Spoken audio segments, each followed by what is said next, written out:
dia em que te obedeci, realizei cada momento e foi por ti.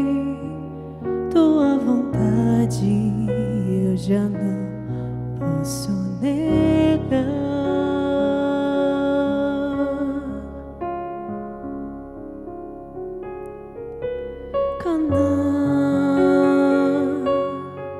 Também me lembro o dia em que te obedeci, intercedendo pelo povo junto a ti. Minha vontade e tua vontade são uma só.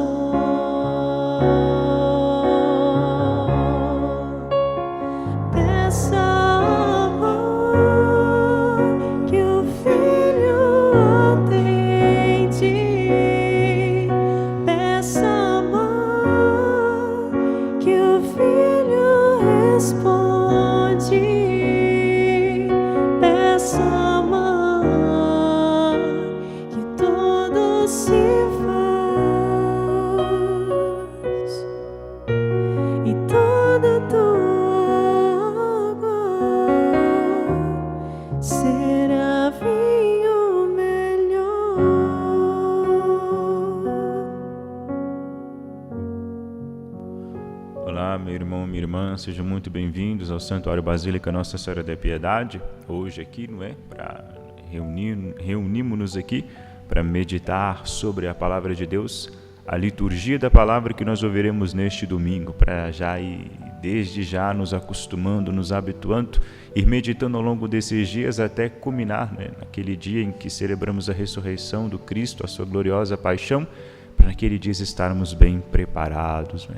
Para na hora que comungarmos o corpo de Cristo, para na hora que presenciarmos o santo sacrifício sendo oferecido no domingo, nós saibamos, né, quem é aquele que ali está sendo elevado, quem é aquele que vem sobre nós, para quem que ele vem, não é? O que ele vem fazer em nosso coração e quais devem ser as nossas disposições para com ele, para com o Cristo. Já estamos aqui meditando sobre a liturgia do segundo domingo do tempo comum, tempo da esperança, em que nós nos revestimos novamente do verde para apontar, não é? Para acabar com toda a mancha, toda a fagulha, coisa de desespero, de desânimo que possa recair sobre nós. Esperança, Cristo é nossa esperança. Quem crê não desanima, quem crê não se desespera.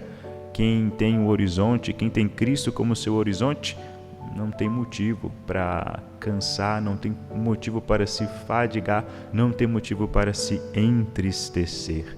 E aqui vai ficar claro, né, por meio da leitura, por meio da oração feita, tendo como base a palavra de Deus, fica fácil nós descobrirmos isso, nós percebermos isso e nós vivermos isso. Claro, para isso a gente precisa pedir para que venha sobre nós o Espírito Santo. Ele, né, o autor das Sagradas Escrituras, é dele, dos seus pensamentos que vieram todas essas letras que aqui nós encontramos, lemos, meditamos, rezamos. Então peçamos para que ele, né, venha até nossos corações, ilumine a nossa inteligência e nos faça bem rezar. Vinde, Espírito Santo, vinde, por meio da poderosa intercessão do Imaculado Coração de Maria, vossa amadíssima esposa, vossa amadíssima esposa.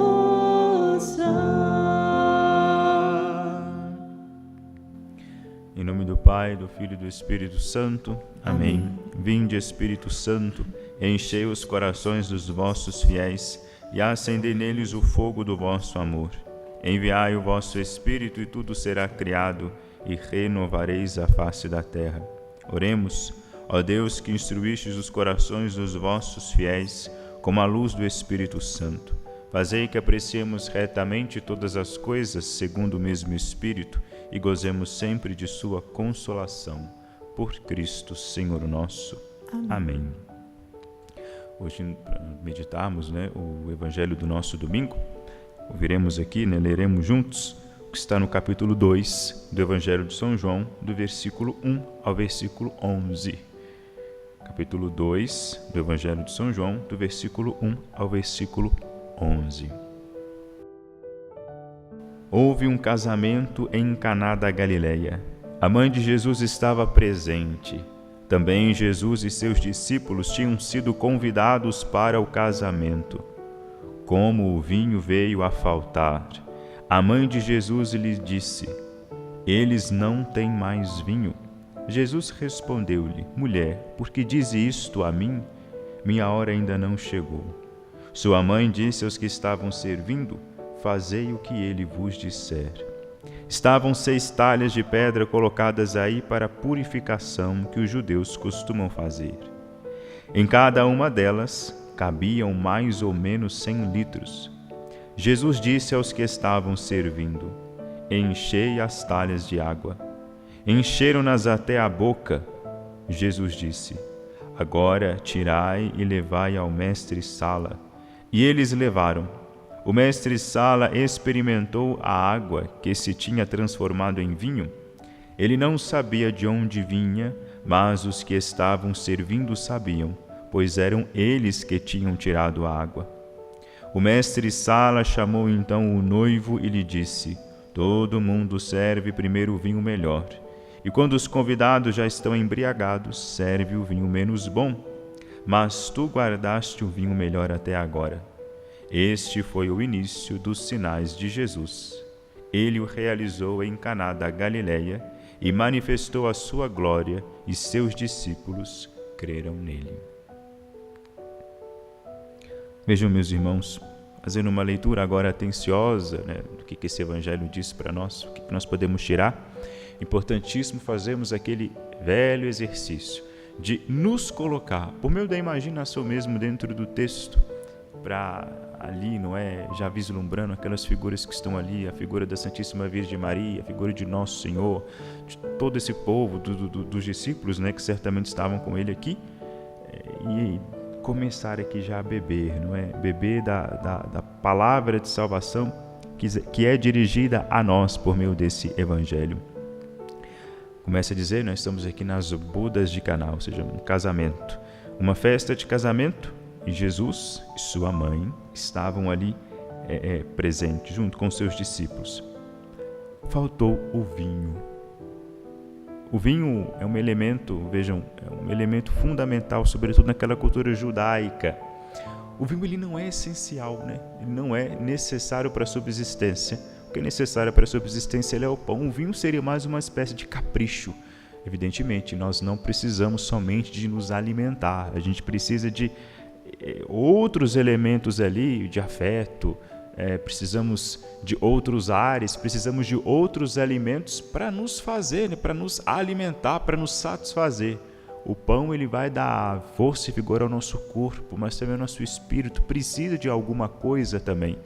Engana-se, por exemplo, quem pensa que só o conforto material basta e tira o afeto, como se o afeto fosse algo secundário, como se as relações fossem secundárias, como se a alegria fosse algo desnecessário. Não estou falando nem de conforto, estou falando de relacionamento, coisas que aprazem o nosso espírito. Tem muita gente que pensa que só de internar uma pessoa idosa numa casa de repouso, por exemplo, só pelo fato de que lá vai ter recurso material, médico, fisioterapeuta, toda aquela aparelhagem necessária para a manutenção do corpo da pessoa idosa, acha que só aquilo basta, só aquilo é uma demonstração de amor. E ao invés de se preocupar e saber também que o mais importante, aquilo que às vezes nos faz até viver mais, o afeto, a atividade, a proatividade não se encontra ali. A estrutura está ótima, mas falta aquilo que pode ser até mais essencial do que a estrutura, aquilo que nos humaniza, aquilo que nos torna seres humanos. O vinho, ele traz alegria, é um elemento, é um capricho que não é um capricho, é um capricho que ali fortalece, impulsiona os vínculos. É claro que não estou falando de exagero do vinho, evidentemente que não, mas o vinho entrando aqui como esse elemento de alegria que é necessário uma festa de casamento. Alegrar-se com os noivos que ali agora se entrelaçam, constituindo entre eles ali uma família.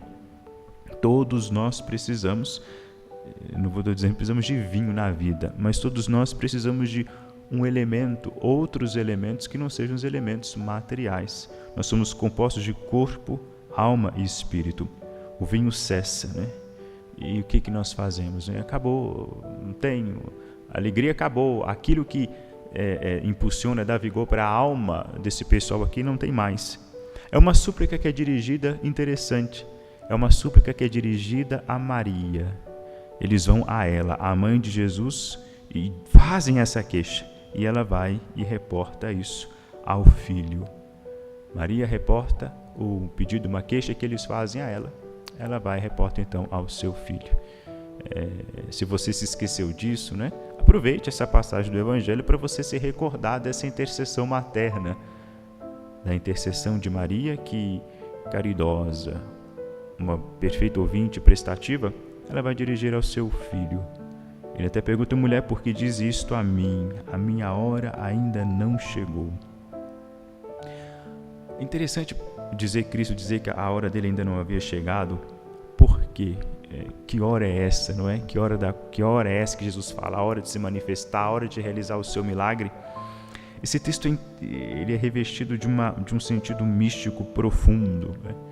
Que, embora literalmente o texto nos dê a entender que o foco é o casamento de um noivo e uma noiva, amigos de Jesus, não é?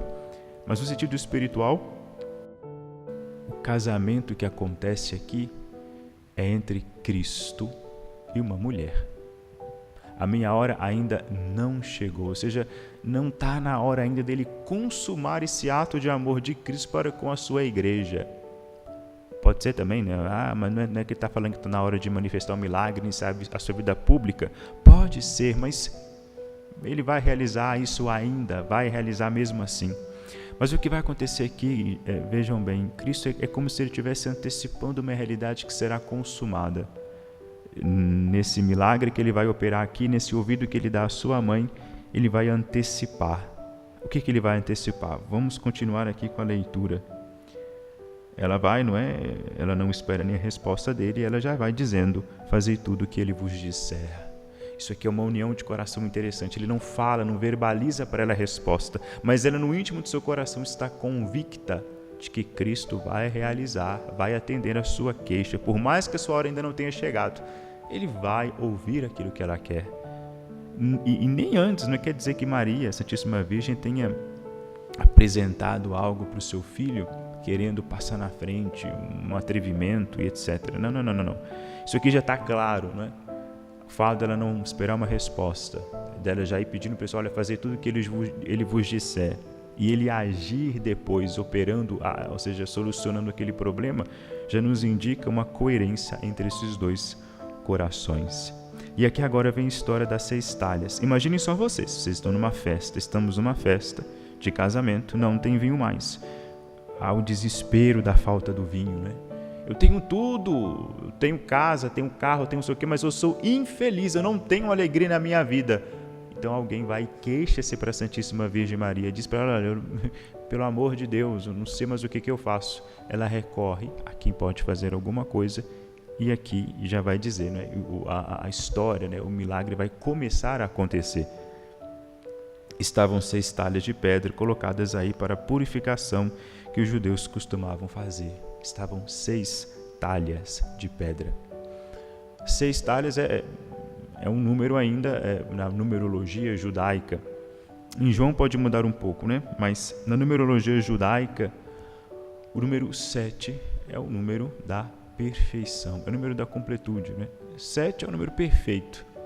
Haviam 6 talhas de pedra. Essas 6 talhas de pedra, elas representam a antiga lei, a lei mosaica, a lei sobre a qual o povo vive. O povo do Antigo Testamento, o povo antes de Cristo, vivia subjugado à lei. Só que é uma lei que, apesar de ter sido inspirada pelo próprio Deus, os preceitos, por exemplo, os preceitos que Moisés prescreveu, eles não eram não foram dados por Deus, não são de autoria divina. Os mandamentos sim, mas os preceitos não.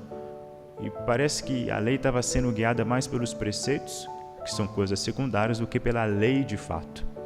Então acontece que essas seis talhas de pedra, Jesus contemplando aquelas 6 talhas de pedra, ele olha para o costume judeu, costume judaico. 6 é um número ineficiente, ou seja, por que o vinho acaba? Porque a alegria acaba.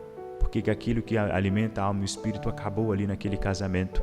Porque eles estavam subjugados, estavam sob algo que não lhes fornecia, ou seja, não era eterno, não era perene. A fonte da alegria dos judeus era um pouco escassa, limitada. Vem Cristo como sendo ele a 7ª talha, dando a perfeição para aquela ação. Ele sendo a 7ª talha, ele então concede inteireza, completude, plenitude às coisas. Vai conceder uma plenitude àquela alegria, vai trazer de volta ao coração daquele pessoal, daquelas bodas ali, vai trazer de novo ao coração deles a alegria. Jesus disse aos que estavam servindo: enchei as talhas de água. Encheram-na até a boca. Pede para que se coloque lá naquelas talhas que serviam para purificação o elemento da pureza, né? A água que é necessária à vida.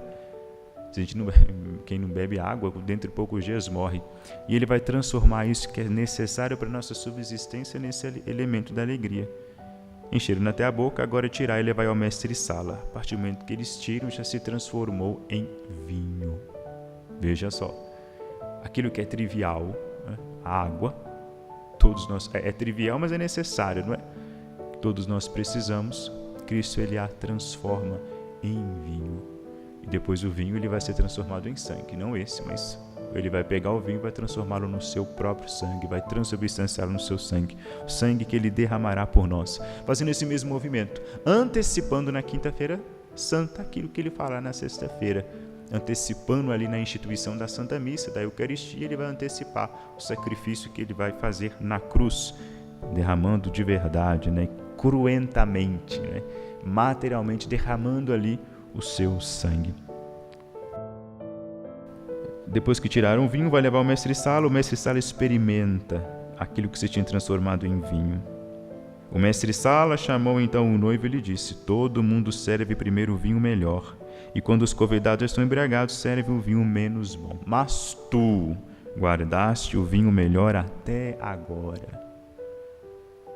Vejam, a gente pensa na nossa vida, quando as coisas começam a perder meio gosto, né? Tanta gente que era alegre, tinha uma vida enérgica, etc. E de repente essa alegria vai embotando, a coisa vai ficando mais fraca. Muita gente quando entra, por exemplo, num casamento, começa a se casar, tudo a mil maravilhas, né? Ainda está experimentando aquelas 6 talhas. Muitas vezes nós entramos em coisas, desfrutamos de coisas boas, que alimentam a nossa alma, mas que não estão ancoradas no Cristo, né? Não estão ancoradas nessa 7ª talha, não têm a sua origem, não bebem da fonte que jorra a água para a vida eterna, que se ancoram numa alegria cuja fonte é escassa. Não é uma fonte que vai correr ali, vai jorrar água ou vai jorrar alegria perenemente. E aí vai acabando. Mas a questão é: há possibilidade de mudar isso? Há o que fazer? Há quem recorrer? Há quem recorrer. A Virgem Maria que nós podemos recorrer, né? Podemos pedir sempre a sua intercessão quando nós precisarmos, sobretudo desses elementos para a nossa alma. Ela atende prontamente. Por que ela atende prontamente? Por que ela realiza, não é? Sem pensar, já corre atrás do Cristo e diz: olha, eles não têm mais vinho. Porque tratando-se daquilo que alimenta a nossa alma, tratando-se de dons espirituais, sobrenaturais, por exemplo, que são coisas que nós precisamos sim, para nós são importantes, para nós são fundamentais, nós seres humanos, ela atende prontamente. Se você precisa de ânimo, coragem, se você precisa de consolo, que são coisas fundamentais para a sua alma, e se você pede, você consegue. E quando você conseguir, você vai dizer: meu Deus, onde é que eu estava, que eu nunca vi isso na minha vida? Porque a alegria, o consolo, a força que vem, que brota, que vem de Cristo, que tem Ele como fonte, além de ser mais forte do que a nossa própria fortaleza, do que a nossa própria coragem, do que o consolo que o mundo pode nos fornecer, ela é perene, ela não se esgota. É uma força que, jorrando do coração do Cristo, nos sustenta. Mas tu guardaste o melhor vinho até agora. A gente pode dizer isso. O sonho nosso é um dia poder dizer isso para Cristo. Nossa, eu tantas vezes bebi vinhos bons até, mas nunca igual este. Justo no final, justo agora, o Senhor serve esse vinho melhor. Só que aqui tem um segredo. Esse vinho, ele não é servido no final da festa. Quando esse vinho novo, quando o vinho que é Cristo começa a ser servido, a festa começa justamente aqui. Entra nessa festa, desfruta dessa festa, dessa verdadeira festa, dessas bodas de casamento entre Cristo e a mulher, que é a igreja. Aqui começa uma festa que não termina mais. Não é o final, é o começo. A vida dos bem-aventurados, a vida dos santos, a vida que Cristo veio nos entregar é uma vida vivida nesse desfrute. Desfrute desses bens sobrenaturais, né? Desfrutando dessas graças que Ele reservou para todos nós. Vejam, olha, isso aqui é uma linha de leitura que nós podemos tomar dessa passagem do Evangelho que nós acabamos de ouvir e que nós ouviremos, não é, mais uma vez no domingo. Olha, o Cristo que virá, o Cristo que se fará presente no altar, o Cristo que nós iremos comungar, o Cristo do qual nós celebramos a sua vitória sobre a cruz, é o Cristo que vem para trazer completude, para levar tudo à plenitude, para satisfazer não somente o nosso corpo, mas sobretudo a nossa alma, para nos enriquecer desses elementos que nos tornam fortes. E dispôs Ele de vários meios para que nós possamos obter isso. Aqui está uma coisa clara, a intercessão daqueles que estão próximos dEle. Poderiam ter pedido, por exemplo, para os seus discípulos? Claro que podiam. Por que não pediram? Porque estão aqui no começo da sua missão. Eles ainda não tinham um coração unido ao coração de nosso Senhor, como é o coração da Santíssima Virgem Maria. A Santíssima Virgem Maria nunca careceu de vinho bom. Ela sempre nasceu desfrutando desse melhor vinho. A Santíssima Virgem Maria, ela é toda plena de graça porque ela sempre depositou a sua confiança na fonte inesgotável de dons e de graças. Ela nunca passou fome, ela nunca passou sede, nunca passou necessidade. Por quê? De onde ela tirava o seu sustento, de onde ela tirava toda a sua alegria, era do coração do próprio Deus. Vai chegar um tempo em que os apóstolos vão estar assim, os discípulos vão estar assim, com o coração unido ao coração de Cristo. E qualquer um vai poder chegar perto deles e pedir, olha, o vinho já acabou, o que nós vamos fazer? E com certeza eles vão querer chegar para Cristo e vai dizer, olha, não tem mais vinho. O elemento aqui que potencializava, né, que dá sustento, vigor e força para a alma desses pobres coitados aqui, não existe mais. Então, não percamos essa confiança, essa esperança nessa intercessão dos santos, da intercessão da Santíssima Virgem Maria. Não percamos a esperança no Cristo. Ano da esperança, começamos o tempo como um agora, tenhamos a esperança de que se o vinho acabou, virá o Cristo para transformar a água em vinho. Ele não vai colher, não vai fazer a uva, não. Usando de seu poder, porque Ele de fato é Deus, Ele vai, por meios extraordinários, vai trazer de volta esses elementos que trazem alegria para a nossa vida, esses elementos que trazem cor, que trazem vigor para a nossa vida, mais uma vez. Pedimos para Ele, claro, o nosso sustento. Ele nos garante o nosso sustento, o sustento do corpo. Claro, precisamos do corpo para rezar, precisamos do corpo para realizar as obras que nos concedem a salvação. Precisamos do corpo para crer. Sem corpo ninguém crê em nada. Mas também precisamos cuidar daquilo que é o nosso espiritual, a nossa alma, o nosso coração. E aí, temos esses meios todos dispostos a nós, a intercessão dos santos, os sacramentos, para assim bem realizarmos. Portanto, de coração desde já aberto, disposto para receber o Cristo, esse homem que operou maravilhas, para que Ele vindo ao nosso coração, vindo à nossa vida, possa operar essas mesmas maravilhas. Se caso eu esteja aqui com falta de vinho, com falta de vigor, com falta de virtude, que Ele venha e potencialize o meu coração, que Ele venha com todas essas virtudes e esses dons sobrenaturais e me ajude, nos ajude, a ponto que nós possamos fazer, repetir a mesma frase desse mestre Sala. Tu guardaste o melhor vinho até agora. Deus abençoe. O Senhor esteja convosco. Ele está no meio de nós. Abençoe-vos o Deus Todo-Poderoso, Pai, Filho e Espírito Santo. Amém. Peça amor que o Filho atende.